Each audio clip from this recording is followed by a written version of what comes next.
শেখ হাসিনা যেই অপকর্ম করেছে আল্লাহর শাস্তি তিনি পাওয়া শুরু করেছেন। আমি ভাই শেষ বয়সে অর্ধেক পা আমার কবরে, আমি আর বেইমানি করতে চাই না, আমি জনগণের লাইনে থাকতে চাই। এখন পর্যন্ত আমরা যেটা দেখতে পাচ্ছি, তিনি আমাদের যেভাবে আমরা জনগণ সরকার দাবি দেওয়া করছি কাজ করছেন। দিয়ে রাষ্ট্র পরিচালনা করা যায় না, উইজডম দিয়ে রাষ্ট্র পরিচালনা করতে হয়। কাজী ইমোশনাল উইজডম এক বিষয় না, এটা আপনাদেরকে বুঝতে হবে। আমরা যেই বিষয়টিতে আজকে ছিলাম, আমরা ওয়ান বাই ওয়ান বিভিন্ন স্টেক হোল্ডার, আজকে পরিবহন মালিক শ্রমিকদের সাথে বসেছি, সাংবাদিকদের সাথে বসবো, গণমাধ্যম মালিকদের সাথে বসবো।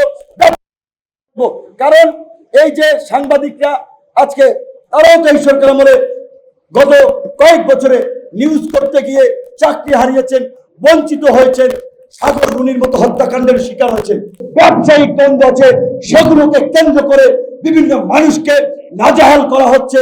এই পরিবহনের অফিস দখলের মতো পত্রিকা অফিস দখল করা হচ্ছে, ব্যবসায়িক অফিস দখল করা হচ্ছে, রাতারাতি মালিকানা পরিবর্তন করা হচ্ছে চাপ দিয়ে। এইগুলো তো আমরা সমর্থন করি। এরা কারা?